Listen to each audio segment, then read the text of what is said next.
Hey y'all, Matt here with another Bible study video, and today we're continuing this series on myths that we often believe about the Christmas story. We're talking about things that surround the Christmas story that we often see in Christmas plays or we see on TV that may not necessarily completely coincide with the scripture or history.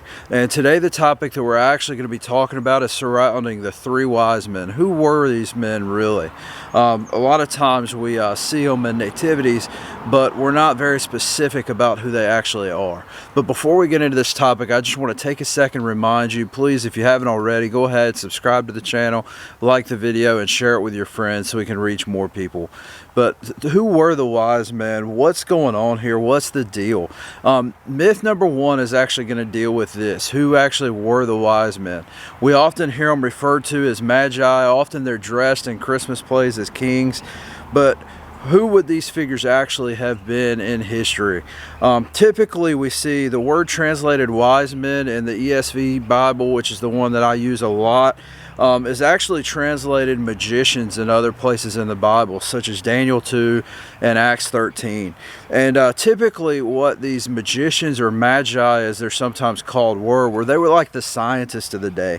A lot of times, like back in Daniel, you see them interpreting dreams, you see them performing magic or medicine, and you even see them dealing with stuff such as astrology, so studying the stars and the planets, stuff like that, back in this day.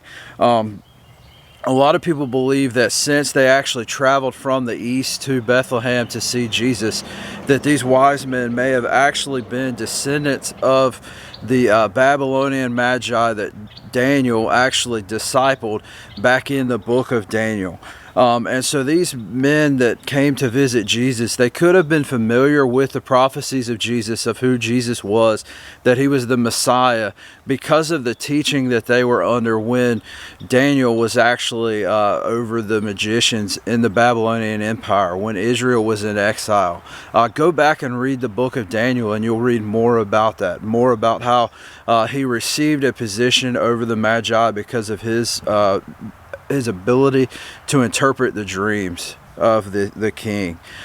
So number two, when did the Magi actually visit? A lot of people, we depict them in the actual nativity scenes. We assume that they visited the night of Jesus's birth, but there's a problem with this. They're not in Luke chapter 2 verses 15 through 20 when it's talking about the night of Jesus's birth. They're just not there.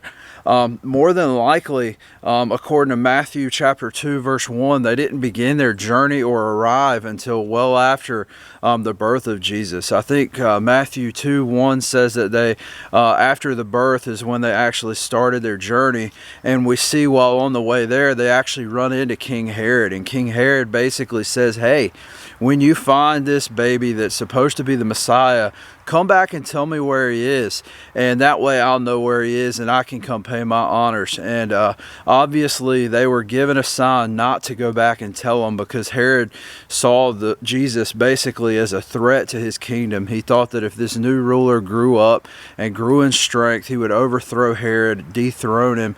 And so what we actually see is, while the Magi are leaving, they bypass Herod altogether, and Herod takes another route of dealing with this newborn king, and he has all of the kids that are 2 years or younger basically massacred, killed, so that way there wouldn't be a threat to his throne. So most scholars typically believe, because of this dating of when Herod had the babies killed, that some point between the birth of Jesus and 2 years of age is actually when these Magi came and paid their respects to Jesus, not the night of.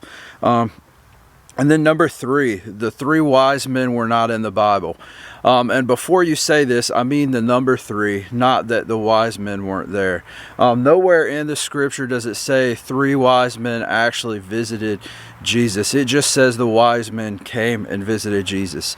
Often we get this number of three because of the three gifts that they brought: the gold, frankincense, and myrrh. And these actually served a significance themselves. The gold, which of course is still valuable today, very valuable, represented the royalty of Christ. Everything that kings back in this day had made were made of gold. It was a very important metal to them. They drank out of gold cups. It was a symbol of their status as a king and as a ruler. They believed that the frankincense, which is actually an incense that you would burn, would be a symbol of his divinity, because they constantly burned incense in the temple to the gods. It was something that they frequently sacrificed in order to worship God. And then finally the myrrh. The myrrh actually was a symbol of his humanity, that while Jesus was fully God, he was actually born into the body of a man, and he was also fully man. He wasn't immune from all of the things that we go through, suffering and sickness and feelings and things of that nature. He was a real man, and so myrrh, which is actually an embalming oil, would have been a symbol of the death that he would finally face as a man. Thank you for watching this video. I hope it was beneficial to you. If there's any topics you would like to see me hit in the future, please send me an email address. It's at the bottom of the screen. And in addition, if you need a study Bible, or you know somebody that needs a study Bible, they make great gifts around Christmas time. Something that you can give somebody and that opens the door to talk about Scripture with them. Please let me know if you're local, and I would love to give you one of these Bibles. I don't charge for them. They're free. It's my gift to you, and I would love to do that for you. In addition, please don't forget about our next upcoming video. We're going to talk about the inn and misconceptions around the inn, where Jesus was actually born. Was it a stable? What does manger mean? Stuff like that. But until the next video, I wish you all a Merry Christmas. Please be safe, and I love you all. Blessings.